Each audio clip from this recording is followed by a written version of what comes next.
I don't have any lipstick on my face. Perfect. Hello, friends, and welcome to another episode of Tumblr Deep Dive. I get a lot of requests from people asking me to do certain subcultures. Problem is, I get a lot of the same requests over and over again. They're usually the same scandalous Tumblr subcultures that everyone knows about. They're all things that I'm well aware of, so it's not super exciting to me to make a video on. But I get that you guys want to see my opinion on things. So this video is about a tag I've discovered called paraphilia, which combines a bunch of things. They touch on the true crime community a little bit, necrophilia and minor attracted people, aka pedophiles, also fall under that. So a lot of these Tumblr subcultures that you've been suggesting to me sort of meet under the tag of paraphilia. So that's what I'm going to be looking at today. It is thoroughly terrible from what I have glimpsed so far.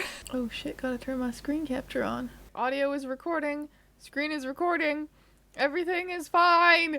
Ah! Here we are, the paraphilia tag.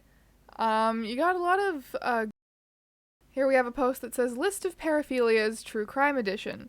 Collibosis, the desire to mutilate male genitalia, consuming a victim's flesh / slicing off portions, desire to eat feces. That okay, off to a great start, love it. The definition of paraphilia, which I had to look up today when I discovered the tag, just to be clear, it's a condition characterized by abnormal sexual desires typically involving extreme or dangerous activities. You can't call hybristophilia idiotic. It's like being gay or trans. It's natural and I can't help it.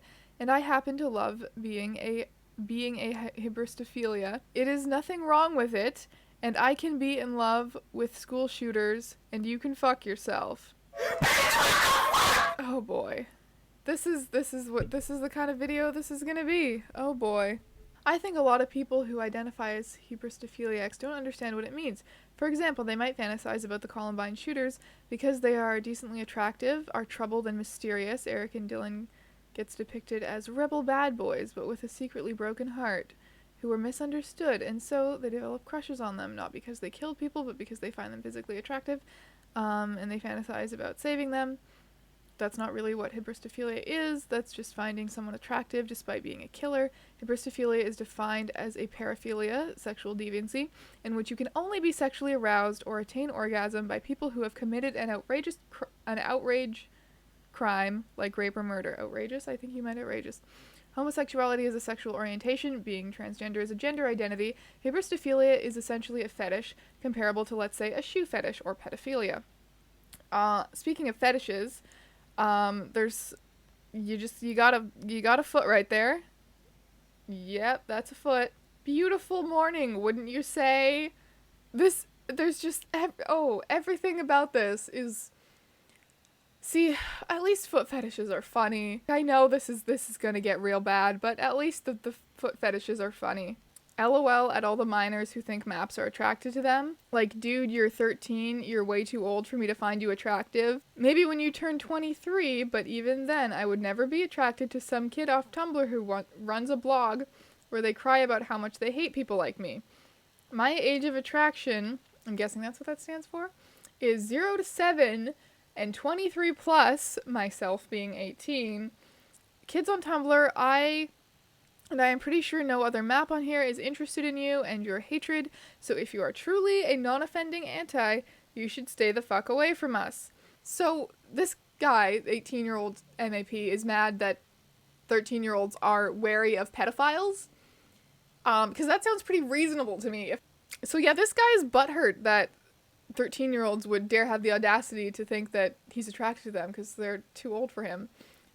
Except now he's into adults. So he's into, like, young children and adults? That's a thing? Okay, apparently that's a thing. 13 is still young as hell. Like, what? What? This user has a paraphilic disorder. Great. I have come across this debate of whether pedophilia should be considered an orientation or a fetish.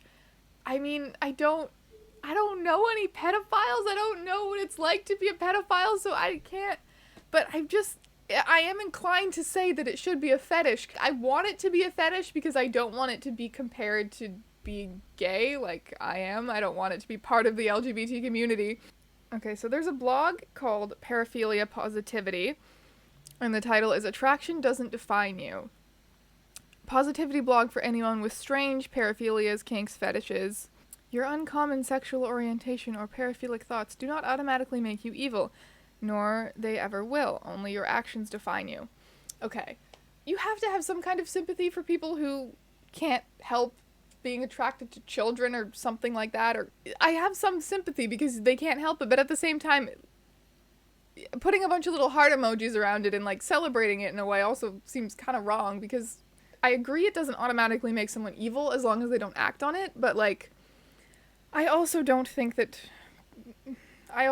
should be a community of positivity around it, because it's not a positive thing. Deriving sexual pleasure or arousal from murdering or imagining they are murdering. And there's a cake that says I'm horny and some little colorful knives. Like, what? And a little rabbit. Motivational poster that says necrophilia is okay, with like a woman reaching up to the moon. So wholesome. And it's reblogged from necrophilia positivity. Oh boy. Queer, minor, not a necrophile, I love and support everyone, demonized and unfairly treated. Okay, so just starting a necrophilia positivity blog just to support necrophilia. That's a thing people do. Should necrophiliacs get therapy to stop their attraction? No, attractions can't be stopped.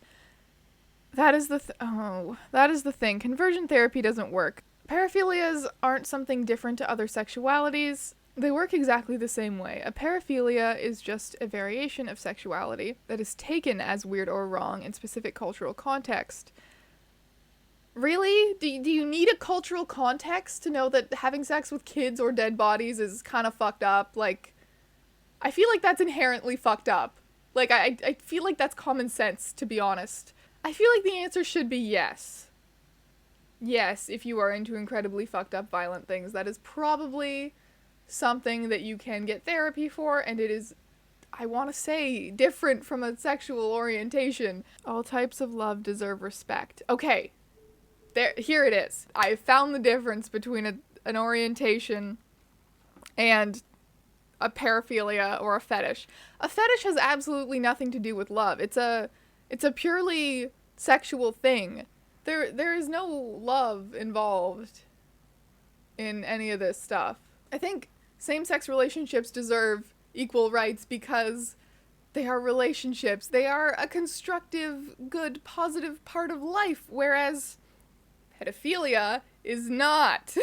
So, you cannot have a relationship with a tiny child or a dead body, or you can't, it's different. There's nothing to do with love involved in any of this shit. Okay, there we go. Logic is happening. Yorick supports necrophiles. Okay, Yorick, I don't know. Everything has beauty. Necromantic, asexual. Who made these rules? What? Okay, so you're romantically attracted to corpses, but you're not sexually attracted to corpses? I don't like it! Alien mood board for trans minor attracted people. Why though? Like who does this apply to? I've defended Tumblr a lot on this show, but I honestly see why we might need to reconsider Tumblr as an invention. Okay, I'm gonna click on this blog. It's called Map Serenity. Some little purple raindrops. Yet one more minor attracted person positivity blog. Oh, no, I don't. See, this is kind of cool. This is kind of my aesthetic. I just hate that it's about supporting pedophiles. Dumbass anti. Okay, then go to a stranger on the street and tell them you're a pedophile. Me, an intellectual. Okay, then go to a stranger on the street and tell them you want to commit genocide. I feel like if you did go to someone on the street and tell them you want to murder all pedophiles, I mean, it's not really that outlandish of a statement. It's not that hot of a take to murder all pedophiles, honestly. A lot of people are on board with that. Which I guess is why, man, these people must feel really shitty about themselves. I mean, maybe that's why. Maybe that's why they're on Tumblr making cutesy murder mood boards, because it is something that is just so universally hated by society.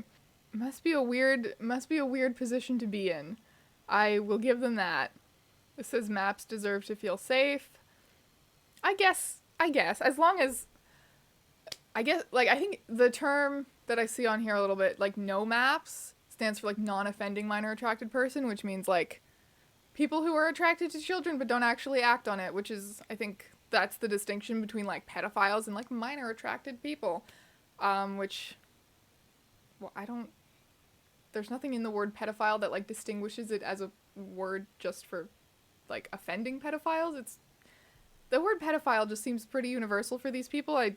They're just kind of putting the distinction there to make themselves seem less bad, because pedophile is such a, like, I am starting to empathize a little bit with just, maybe someone is a decent person and is very dedicated to never breaking the law in their life, but just happen to have this fucked up part of themselves. And in that case, I don't think that they should just be murdered on the street by people who hate pedophiles. Not only should killing pedophiles be legalized, it should be considered a sport. Maps are gross, maps need help, stay away from children. So this is in the map support tag. I've seen some posts that are like, go flood the map positivity tag, necrophile positivity tag with hatred. Like, just make sure they don't have a safe space on Tumblr, basically. So it has been a little bit difficult to find actual posts supporting these kinds of things, because people are so dedicated to countering them. So I don't want to talk about this like, oh, the pedophiles are taking over Tumblr, this is actually a huge issue, this is like a subculture that's gaining support. Like, it's not. Like, there is so much opposition to this. It's just interesting. It's just an interesting little phenomenon going on Tumblr, I think. I get a lot of comments on my Tumblr deep dive video saying like, oh, Tumblr isn't a good representation of this subculture or that subculture. And that's kind of the point of the video, is almost, is to look at how things manifest on Tumblr, to look at the culture of the site as much as each individual subculture, and how they shape each other, and how, you know, like, this user supports zoophiles.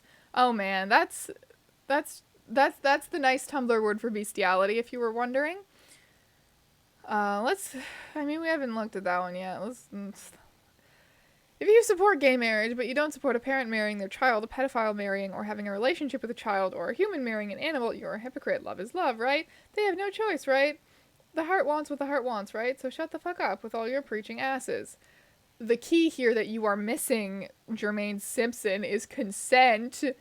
Healthy relationship dynamics. Ever heard of them? They're a thing. Tumblr is basically a trash can. Yes, I agree. I agree very much right now. Pedophilia and being gay is not comparable. Cannot believe I have to spell this out. Gay people were demonized because they were being pathologized and accused of being predatory towards boys for threatening traditional values. Homosexuality was depathologized in 1974. Being gay is not inherently predatory. Being a pedophile is. Pedophiles are demonized because they are inherently predatory for being attracted to someone who cannot, under any legal circumstances, consent. Pedophilia is not a mental illness. It's paraphilia. Transvestic fetishism. Whereas fetishism is the sexual arousal by inanimate objects, transvestic fetishism is sexual arousal by clothing worn by the opposite sex. In most cases, this involves female clothing. Okay, so we're getting into some harmless fetishes here. There's a lot of posts about serial killers as well, who like mutilated the bodies of their victims or did weird sexual shit. Because that relates, that's part of paraphilia, I guess. So we have some overlap with the true crime community of people who glorify this kind of stuff. So that's great. Love seeing that. Wow, today is such a great day to support people who have fucked up fantasies, sexual or otherwise. And it should go without saying that this post doesn't support harmful actions, but that antis never stop assuming. So I guess that it needs to be spelled out for them. This user will not participate in your transgender pee fetish. Okay. As a young teen, I had a fetish for inflation. I don't know what that means, but that went away after I started HRT, hormone replacement therapy. The fetish always bothered me, to be honest. It felt more like a ball and chain than something sexually satisfying, and I'm glad it's gone. I'm wondering what your thoughts are on where it came from. I had a normal childhood apart from a few bullying episodes. In my opinion, a lot of fetishes unironically start while watching TV as a child. Cartoons are full of bizarre fetishistic material. Here's an example of a group of people who tracked all of the kidnapping and hypnosis instances on the cartoon Totally Spies. Interesting. I watched that as a kid. Okay, I guess that's a theory. So there is a position that fetishes are created and can be gotten rid of via therapy or other life developments. Are girls who have a fetish for being captured and prodded by girl aliens valid? Asking for a friend. Me scrolling through this tag right now. So that was my little venture into the paraphilia tag. Hopefully it was a little different from how these topics are usually explored. I would love to hear... Always slapping my microphone. I'm sorry. I would love to hear your opinion in the comments. I will read them all, as I always do. I mean, my channel is tiny, of course I have time to read every comment. It's not like I have a life or anything. I don't have a life. Thank you so much for watching. As always, remember to follow me on social media if you would like to have some more of my wonderful face in your life. You can support me on Patreon as well if you want to help me improve my videos. I haven't gotten around to adding any real rewards on there yet, except for the credits at the end of my videos, but maybe I will. If more people start supporting me, I'll probably start doing some kind of Patreon specific content, and I will see you in another video next Tuesday. I post on Tuesdays now, apparently that's the thing I'm doing.